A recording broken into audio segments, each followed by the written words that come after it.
Ciao e bentornati in Psicologia Semplice. Oggi parleremo del perché molte volte ci poniamo degli obiettivi importanti a lungo termine e poi piano piano con il tempo li abbandoniamo, li trascuriamo, li lasciamo andare e alla fine non riusciamo ad ottenere quello che ci eravamo prefissati. Parleremo del motivo più importante per il quale questo avviene e se avrete voglia di rimanere fino alla fine del video vi spiegherò anche un trucchetto per rendervi davvero invincibili. Sigla!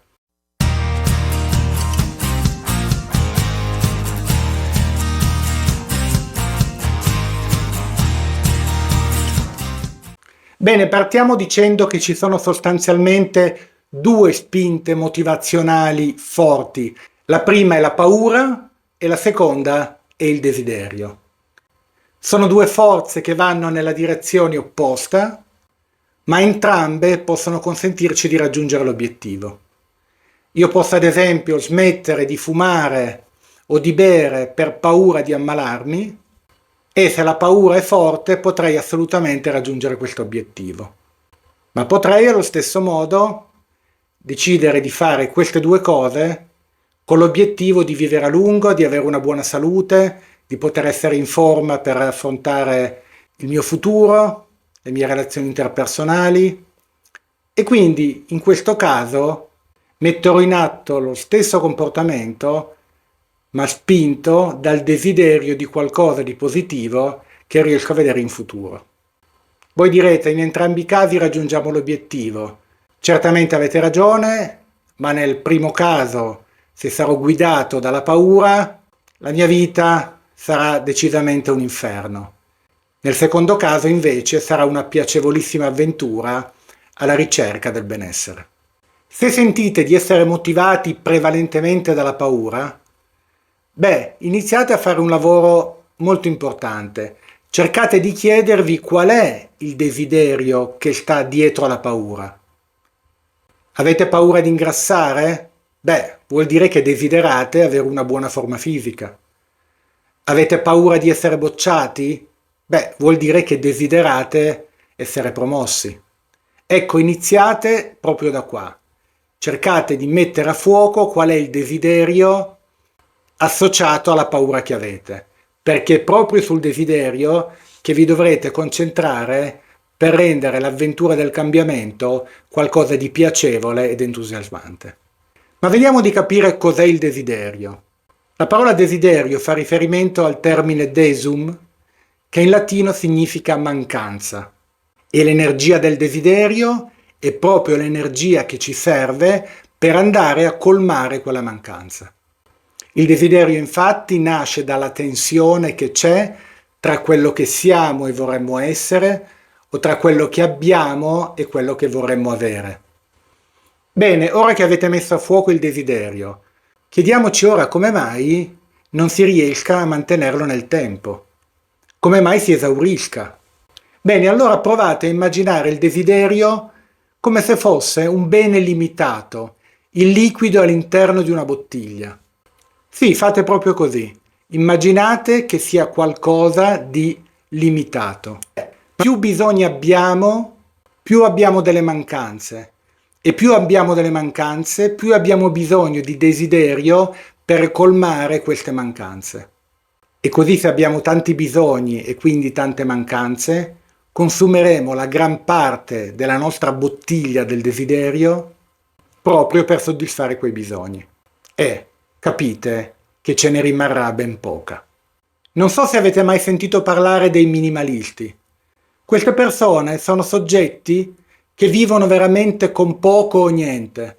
Se vedete le loro case vedete che hanno un tavolo, due sedie, nessun tappeto, nessun quadro applicato alle pareti, non hanno dei mobili pieni di libri, di oggetti come abbiamo noi, generalmente non hanno un'automobile, hanno veramente solo lo stretto necessario. Pensate che le loro vite siano tristi? Al contrario.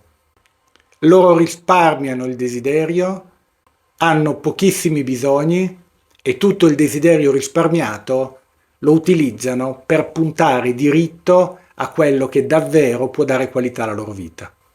Eh già, è proprio così.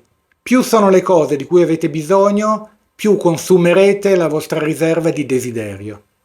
E ogni volta che comprate qualcosa che non è strettamente necessario, generalmente andrete incontro a un'ulteriore emorragia di desiderio. Vediamo di capire perché. Se noi compriamo una macchina nuova, a questo punto avremo bisogno dei tappetini, dell'Herber Magique, dell'assicurazione della macchina e di tutta un'altra serie di accessori.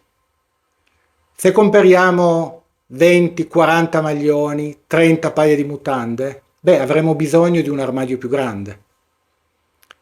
Capite che non solo comprando beni superflui noi consumiamo la nostra capacità di desiderare, ma creiamo delle realtà che ci imporranno dei bisogni ancora maggiori, delle nuove mancanze e quindi tutto questo ci farà consumare ulteriormente la nostra riserva di desiderio. Ogni volta che compri qualcosa chiediti: ma ne ho davvero bisogno? E ricordati che oltre al denaro che stai spendendo, stai anche spendendo parte della tua riserva di desiderio, che non potrai più utilizzare per altre cose. E poi, come dicevamo prima, chiediti: questa cosa che compro comporterà nuovi bisogni, nuove necessità? Se mi compro una camicia gialla, a quel punto sentirò il bisogno di trovare delle scarpe o una cravatta che si abbina esattamente con la camicia? Sembra un esempio un po' eccessivo, ma provate veramente a pensare quante volte facciamo degli acquisti che comporteranno il bisogno e il desiderio di farne altri proprio perché la nostra soddisfazione sia completa. Il problema è che a noi piace desiderare. Desiderare dà una sensazione estremamente piacevole. Come sapete, nei miei video parlo molto spesso di dipendenze e la dipendenza non è altro che una dipendenza dal desiderio. Qualunque dipendenza è una vera emorragia nella nostra bottiglia del desiderio. Se sono dipendente da qualcosa, continuo a desiderare quel qualcosa, andrò continuamente alla ricerca di quella soddisfazione e non avrò più la possibilità di desiderare nient'altro. Qualcuno di voi mi dirà: sì, ma in realtà quando abbiamo una dipendenza noi desideriamo sempre di più. E io vi dico: sì, è vero, ma è un desiderio non spendibile per altre cose. Se io divento dipendente dal gioco, è vero che il mio desiderio potrebbe anche aumentare, ma è una moneta di desiderio che potrò spendere unicamente continuando a giocare. Quindi, in sintesi, ogni volta che io soddisfo un desiderio, avrò consumato parte della mia riserva di desiderio.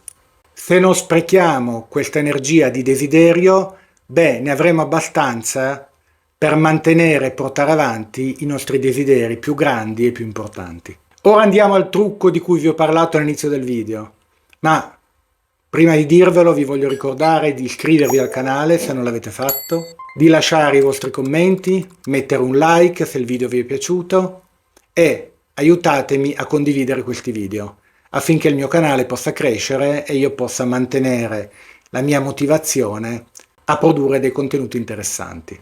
Bene, qual è questo trucco per rendervi invincibili? Ecco, quello che dovete fare è focalizzarvi sul vostro desiderio proprio quando state facendo fatica per raggiungere quell'obiettivo. Sì, ho detto proprio così. Mentre faticate e mentre soffrite, focalizzatevi sul vostro obiettivo. Mentre fate le flessioni sulle braccia e il vostro corpo vi invita a smettere, portate l'attenzione su come vi sentirete dopo, sulla piacevole sensazione che avrete quando avrete il fisico che avete sempre desiderato. Vedete il maratoneta che ha già 30 km di corsa sulle spalle, anzi nelle gambe, anche se il suo corpo gli implora di smettere, lui porta l'attenzione al momento in cui taglierà quel traguardo e questo lo aiuterà a fare gli ultimi 10 km. Bene, anche noi possiamo fare questo.